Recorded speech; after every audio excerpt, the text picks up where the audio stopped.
Oke, selamat pagi, Ibu Yani. Sini saya akan mempresentasikan materi manajemen perubahan dan adaptasi organisasi.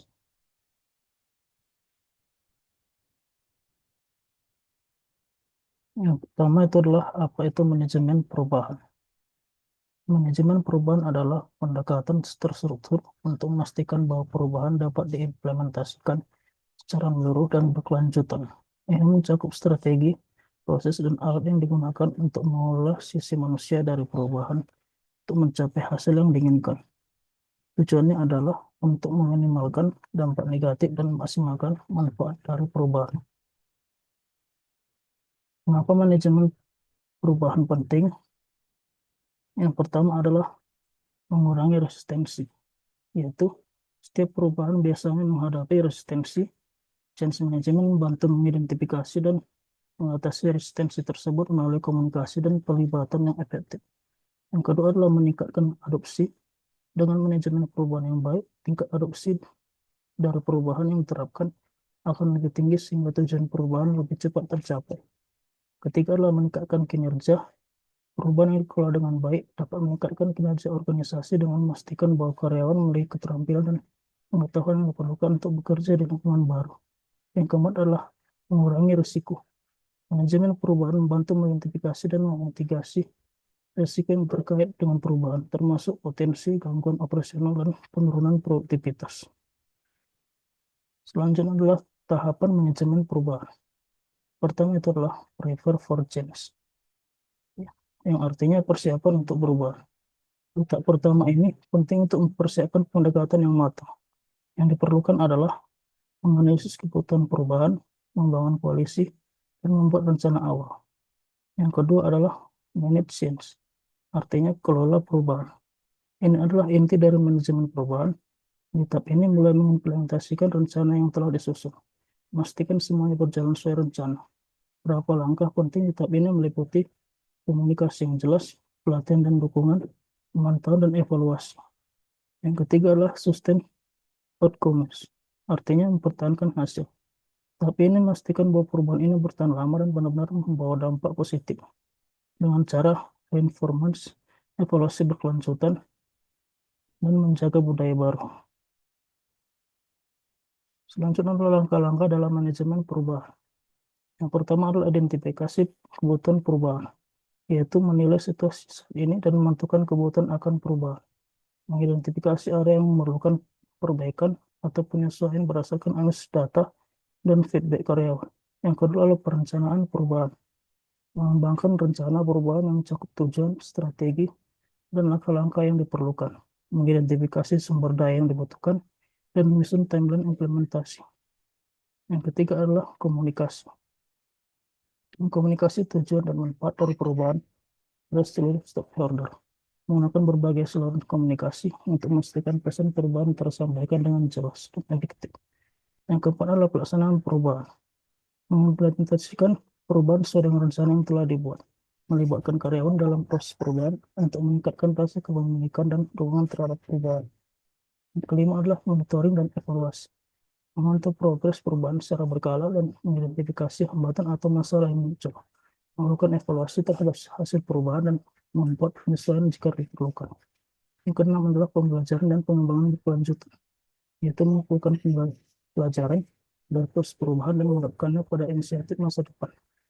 Mengembangkan budaya adaptif yang siap menghadapi perubahan di masa mendatang.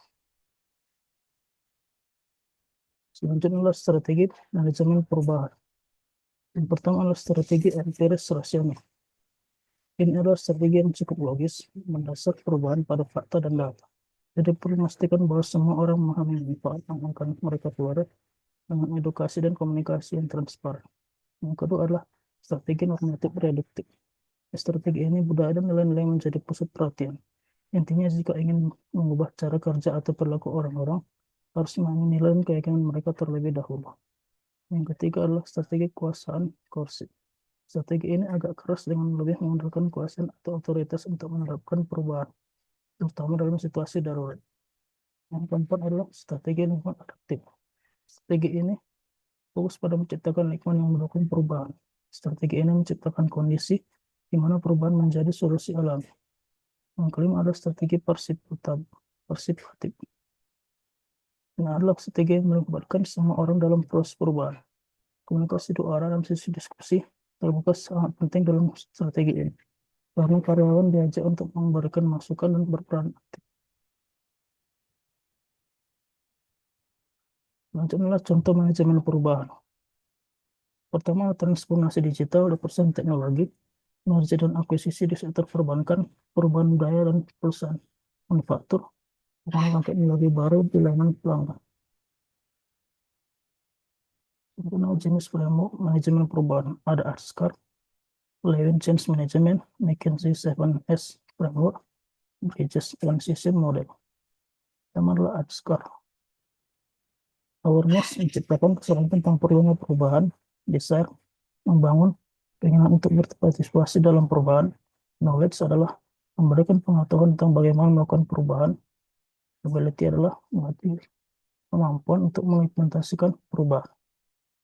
Informan memastikan perubahan tetap bertepankan dalam jangka panjang. Lain change management yaitu Congress adalah menggunakan struktur lama dan mempersiapkan organisasi untuk perubahan. Change adalah memperkenalkan perubahan baru ke dalam sistem. Refresh adalah memperkuat perubahan dan menjadikannya bagian tetap dari organisasi. McKinsey 7S Framework yaitu strategi adalah rencana kerusakan organisasi, struktur adalah struktur organisasi, sistem personal dan prosedur, staff adalah orang-orang dalam organisasi, staff adalah gaya kepemimpinan dan budaya kerja, share values adalah nilai-nilai yang dibagi bersama, skill adalah keterampilan dan kapabilitas yang dimiliki. Jadi adalah bridge strength model, yaitu ending melepaskan proses HR lama atau zone masa transisi di mana ketidakpastian dan kebingungan mungkin terjadi. In the beginning, yaitu adalah menerima dan menyesuaikan diri dengan cara-cara baru. Jadi kasus transformasi digital di Microsoft. Latar belakangnya adalah pada awal 2014, Microsoft mengalami stagnasi di bawah CEO sebelumnya, Steve Ballmer. Perusahaan terlalu fokus pada produk lama seperti Windows dan Office, sementara tren teknologi bergerak ke arah cloud computing dan mobile. Satya Nadella tunjuk sebagai CEO baru pada Februari 2021. Orang kali pertama adalah bahwa Microsoft keluar dari proyek internal yang kaku dan mendorong perubahan nasional bisnis berbasis cloud dan lainnya. Perubahan yang diterapkan, yang pertama adalah perubahan budaya perusahaan, yaitu dari budaya kompetitif internal menjadi kolaboratif. Mendorong mentalitas belajar, growth mindset dalam organisasi. Fokus pada empati, keterbukaan, dan keberagaman. Yang kedua, transformasi strategi bisnis. Beralih dari model lisensi software ke layanan cloud seperti Azure, Office 365. Membuka ekosistem Microsoft ke pemain contoh Office untuk iOS dan Android. Akuisisi strategis seperti LinkedIn 2016 dan GitHub pada tahun 2018. Ketiga adalah transformasi teknologi, yaitu fokus pada cloud computing milik Azure, investasi besar dalam AI dan pengembangan teknologi berbasis data. Hasil perubahan yaitu nilai pasar Microsoft meningkat drastis, menjadikannya salah satu perusahaan evaluasi tertinggi di dunia. Azure menjadi pemain utama dalam cloud computing menyaingi Amazon Web Service, AWS, budaya internal yang lebih sehat dan inovatif, dengan peningkatan retensi dan kepuasan karyawan. Faktor kunci keberhasilannya adalah kepemimpinan yang visioner. Nadella membawa pendekatan yang berbeda dari pendahulunya. Komunikasi efektif, yaitu visi perubahan dikomunikasikan secara jelas dan konsisten. Libatkan karyawan, pegawai dari menjadi bagian dari proses transformasi, bukan hanya penerima keputusan. Tiga adalah keselarasan, itu strategi dan budaya transformasi teknologi diiringi transformasi budaya.